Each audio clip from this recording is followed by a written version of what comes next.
बिस्मिल्लाहिर्रहमानिर्रहीम। अस्सलाम वालेकुम my dear students. I hope आप सब खैरियत से होंगे। आज हम 9th chemistry chapter 1 fundamentals of chemistry के बुनियादी असूल पढ़ेंगे। यानी हम जो चैप्टर 1 पढ़ रहे हैं केमिस्ट्री के बुनियादी असूल यानी बेसिक फंडामेंटल्स ऑफ केमिस्ट्री, इसमें जो हमारे लास्ट रिसेंट टॉपिक गुजर चुके हैं, जो मैंने आपको केमिस्ट्री के मुतालिक बताया था, जो चैप्टर 1 में हमारे पास फंडामेंटल्स ऑफ केमिस्ट्री में यानी केमिस्ट्री के बुनियादी असूल में जो आपसे डिस्कस किया था, साइंस पर डिस्कस किया था, केमिस्ट्री पर डिस्कस किया था। फिर मैंने आपसे बेटा केमिस्ट्री की ब्रांचेस डिस्कस की थी। फिर मैंने आपको ऑर्गेनिक और इनऑर्गेनिक केमिस्ट्री में differentiate between organic and inorganic chemistry difference करके बताया था, फ़र्क बताया था। तो आज भी हम यही पढ़ने जा रहे हैं, ब्रांचेस ऑफ केमिस्ट्री यानी केमिस्ट्री की शाखें पढ़ेंगे हम। उर्दू में देखते हैं जी केमिस्ट्री की शाखें। हमारे पास जो पहला बेसिक पॉइंट है, बड़ा इम्पोर्टेंट पॉइंट है आज के नुक्ता नज़र के हवाले से देखा जाए, बायोकेमिस्ट्री, हयातियाती केमिस्ट्री इसको उर्दू ज़बान में कहते हैं। चलते हैं अपने टॉपिक की तरफ, डिफ़ाइन करते हैं बायोकेमिस्ट्री को। Define biochemistry. It is the branch of chemistry in which we study the structure, composition and chemical reaction of the substances found in living organism. दोबारा देखते हैं। It is the branch of chemistry, ये chemistry की शाख है, in which we study the structure of composition and chemical reaction, जिसमें हम जानदार अजसाम के अंदर पाए जाने वाले कीमियाई मादों की साख, तरकीब और इनके एंड या of substances found in living organism, यूँ भी कह सकते हैं, जानदार अजसाम के अंदर कीमियाई अमल का मुताला करते हैं। दोबारा देखिएगा। It is the branch of chemistry in which we study the structure, composition and chemical reaction of substances found in living organism. इसको उर्दू में एक्सप्लेन करता हूँ। बायोकेमिस्ट्री यानी केमिस्ट्री की वो शाख जिसमें हम जानदार अजसाम के अंदर पाए जाने वाले कीमियाई मादों की साख्त, तरकीब और इनके कीमियाई अमल का मुताला करते हैं। यहाँ पर एक काबिल गौर बात देखिएगा, जानदार अजसाम के अंदर पाए जाने वाले कीमियाई मादों की साख्त, कीमियाई मादों की साख्त से क्या मुराद? तरकीब और इनके कीमियाई अमल का मुताला, यानी जानदार अजसाम के अंदर जो भी मैटर कंसिस्ट करता है, यानी हम जानदार अजसाम के अंदर पाए जाने वाली तमाम तर जो उसका स्ट्रक्चर है, जो उसकी हैयत है, माहियत है, या जो चीज़ें एक जानदार अजसाम जो हैं उनका जिस्म जिन मटेरियल या जिन कंपोनेंट्स या जिन अज़ा या हम यूँ कह लें जिन चीज़ों से मिलकर बना है, हम उनकी साख्त, उनकी तरकीब किन किन चीज़ों से मिलकर बना है, या उनकी साख्त, शक्ल, हैयत, माहियत, साइज़, हुजम, मतलब उनके इंटरनल स्ट्रक्चर पर डिटेल में डिस्कस कर रहे हैं जानदार अजसाम के अंदर पाए जाने वाले। अब हमारे पास ये तो साख्त और तरकीब हो गया कि हम उनकी साख्त का मुताला कर रहे हैं।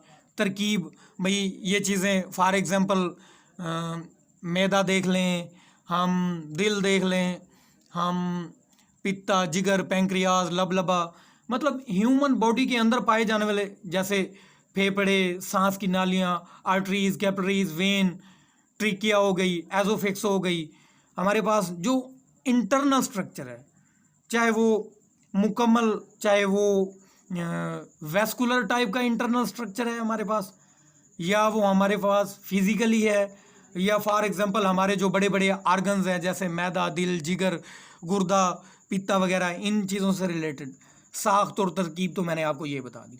और इनके कीमियाई अमल का मुताला करते हैं।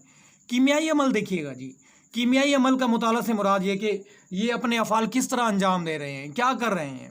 मैदे का क्या अफ़ाल है, मैदा क्या काम कर रहा है, दिल क्या काम कर रहा है, जिगर क्या काम कर रहा है, गुर्दे क्या काम कर रहे हैं, आर्टरीज, कैपिलरीज, वेन, ये क्या काम कर रही हैं। ये जो है इससे रिलेटेड जो मुताला है वो बायोकेमिस्ट्री कहलाती है। दोबारा देखिएगा, केमिस्ट्री की वो शाख जिसमें हम जानदार अजसाम के अंदर यानी जानदार अजसाम के अंदर पाए जाने वाले कीमियाई मादों की साख्त, अभी बताया, जिक्र किया आपके आगे, साख्त और तरकीब और इनके कीमियाई अमल का मुताला करते हैं, ये चीज़ बायोकेमिस्ट्री कहलाती है। दोबारा देखिएगा, एग्जाम्पल्स या स्कोप्स ऑफ बायोकेमिस्ट्री कह सकते हैं। एक क्वेश्चन ये भी बन सकता है, डिफाइन बायोकेमिस्ट्री, अभी डिफाइन कर दिया आपके आगे मैंने। एक क्वेश्चन ये भी बन सकता है, write the applications of biochemistry, write the scopes of biochemistry बन सकता है। अब देखते हैं जी, examples of application of biochemistry. Medicine, यानी मेडिसन में तिब, दवासाजी, फूड साइंस, खुराक वगैरह में, और एग्रीकल्चर, ज़राअत वगैरह में हम इसके स्कोप की जो मिसालें हैं, इसको उर्दू में देखते हैं जी, डिटेल में बात करता हूँ जी।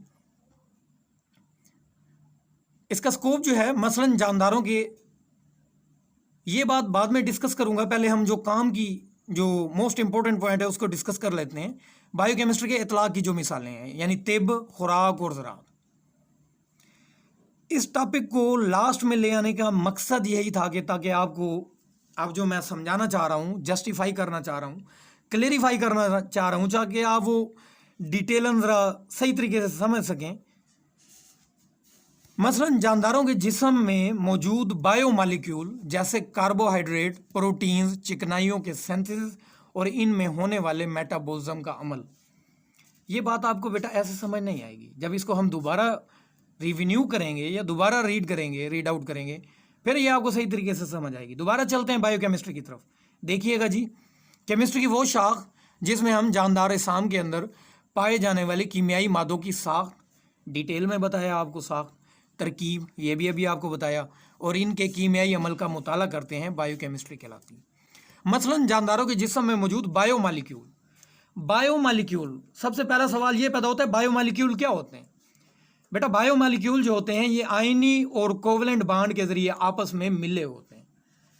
तो चलो, जब आयनी और कोवलेंट बांड का जिक्र हो ही गया है तो बता दूं आपको, आयनिक बांड वो बांड होता है जिसमें एक इलेक्ट्रॉन की शेयरिंग से, एक इलेक्ट्रॉन की मुकम्मल मुंतकिली से बांड बनता है, वो आयनिक बांड होता है। जो कोवलेंट बांड होता है वो इलेक्ट्रॉन्स के बाहमी इश्तराक से वजूद में आता है, यानी म्यूचुअल शेयरिंग होती है उसमें। ये हमारे पास बायोमॉलिक्यूल, दोबारा देखिएगा, आयनी और कोवलेंट बांड के जरिए आपस में मिले होते हैं, बायोमॉलिक्यूल इसे कहते हैं। अब बायोमॉलिक्यूल में हम डिस्कस करते हैं कार्बोहाइड्रेट्स, प्रोटीन, चिकनाइयों के सिंथेसिस और इनमें होने वाले मेटाबॉलिज्म का अमल शामिल है। यहाँ पर जो जिक्र कर रहा है, कार्बोहाइड्रेट्स, प्रोटीन, चिकनाइयों के सिंथेसिस हमारे पास, और इनमें होने वाले मेटाबॉलिज्म का अमल। कार्बोहाइड्रेट, प्रोटीन और चिकनाइयाँ, इनके जो सिंथेसिस हैं, ये बेटा उस पर डिपेंड करते हैं जब खुराक हमारे अंदर किस तरह वर्क कर रही है, वर्कआउट कर रही है, हम कौन सी ग़िज़ा ले रहे हैं, या हमारे पास कार्बोहाइड्रेट्स में जैसे फॉर एग्जांपल हम रोटी ले लें, आलू, भूसी, चना, इस टाइप की जो चीज़ें, इनमें कार्बोहाइड्रेट्स ज़्यादा मिकदार में मौजूद होती हैं हमारे पास। प्रोटीन्स जो हैं, प्रोटीन हमारे पास दालों, फलियों वगैरह, इन चीज़ों में, इंसानी हड्डियों में भी प्रोटीन पाई जाती है। तो इसी तरह जो चिकनाइयों के सिंथेसिस हैं हमारे, हम ऑयली फैट, जिस तरह हम ग्लाइसराइड, लिपिड्स कह लें, ग्लाइसराइड जिन्हें कहते हैं, हम वो यूज़ कर रहे हैं, वो हमारे पास चिकनाइयों के सिंथेसिस हैं। और इनमें होने वाले मेटाबॉलिज्म, मेटाबॉलिज्म का मतलब होता है तब्दीली। ये बायोलॉजी में चैप्टर 6 में आप पढ़ेंगे, 9th में, कि इसका तस्वुर सबसे पहले इब्ने नफीस ने दिया था। मेटाबॉलिज्म का मतलब होता है तब्दीली। इब्ने नफीस क्या कहते हैं इसके मुतालिक, मेटाबॉलिज्म के मुतालिक, कि इंसानी जिस्म और इसके हिस्से हमेशा तब्दीलियों से गुजरते रहते होते हैं। ये इब्ने नफीस का कहना है मेटाबॉलिज्म के मुतालिक। अच्छा, अब तो ये हमारा टॉपिक हो गया, आज का जो हमारा टॉपिक था ब्रांचेस ऑफ केमिस्ट्री, जिस पर मैंने आपसे बेटा डिस्कस किया, बायोकेमिस्ट्री डिस्कस किया आपके आगे, फिर मैंने इसके एप्लीकेशंस डिस्कस किए, फिर मैंने आपको उर्दू में एक्सप्लेन किया आपके आगे कि बायोकेमिस्ट्री में साख्त, तरकीब और इनके कीमियाई अमल का मुताला, फिर मैंने आपके इनके मज़ीद आगे कार्बोहाइड्रेट्स, प्रोटीन, चिकनाइयों के सिंथेसिस, ये डिस्कस किया आपसे। फिर मैंने बायोमॉलिक्यूल बताया आपको, उनमें हमारे पास आयनिक और कोवलेंट बांड, वो भी मैंने शेयर किया आपसे। अब जो हमारा एक मेन टॉपिक है, चलो जाते जाते ये भी शेयर करता चलूँ आप, जब हमने बायोमॉलिक्यूल पढ़ा तो आपके माइंड में क्वेश्चन आ सकता है कि बायोमॉलिक्यूल हो सकते हैं तो बायो एलिमेंट नहीं हो सकते। तो बायो एलिमेंट बताता हूँ बेटा आपको।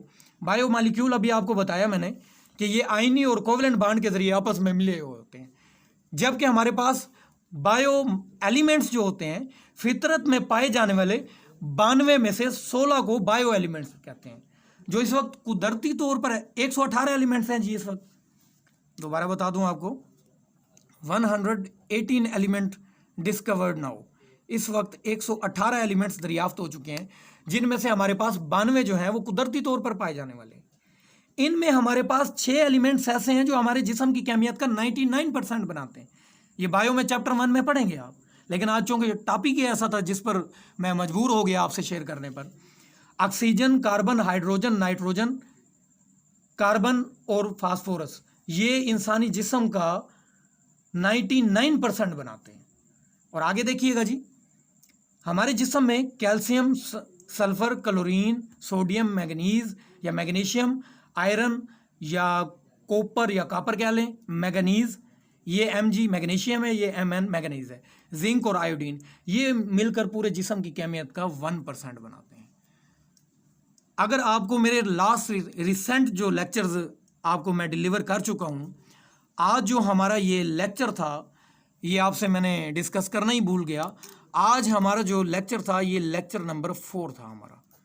तो अगर आपको रिसेंट लास्ट 3 लेक्चर्स में किसी किस्म का कोई डाउट या किसी किस्म का कोई भी मसला या कोई इशू है, तो आप वो मुझसे बाय कॉन्टैक्ट आप मुझसे रब्ता कर सकते हैं। मैं आपको अपना नंबर बता देता हूं जी, नोट फरमाइएगा, 0304220228। दोबारा देखिएगा, रिपीट करता हूं, 030422022828।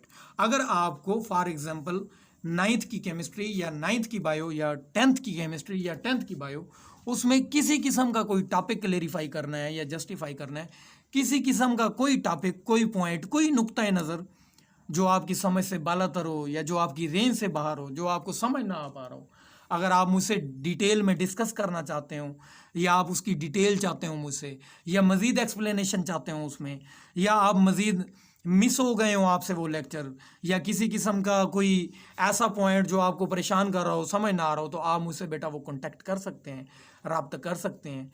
तो ये लेक्चर 4 था हमारा। मैं रिसेंट लास्ट 3 लेक्चर की बात कर रहा हूँ। अगर उनमें आपको किसी किस्म का कोई भी डाउट हो, तो नंबर मेरा आपकी स्क्रीन पर शो हो रहा है, आप देख सकते हैं और आप मुझसे रब्ता कर सकते हैं। तो बाई कॉल भी, बाई व्हाट्सएप भी आप मुझसे रब्ता कर सकते हैं। मैं आपको 24/7 आपको अवेलेबल हूँ, आप मुझसे रब्ता कर सकते हैं। अगर आपको मेरी ये वीडियो अच्छी लगी हो तो लाइक और कमेंट करना मत भूलिएगा, और मेरे चैनल को सब्सक्राइब करें, और साथ ही बेल आइकन का बटन ज़रूर दबाएं ताकि मेरी आने वाली तमाम वीडियोस आप तक पहुंचती रहें। आपके फीडबैक का मुझे इंतज़ार रहेगा। तब तक के लिए दीजिए इजाज़त। अल्लाह हाफ़िज़।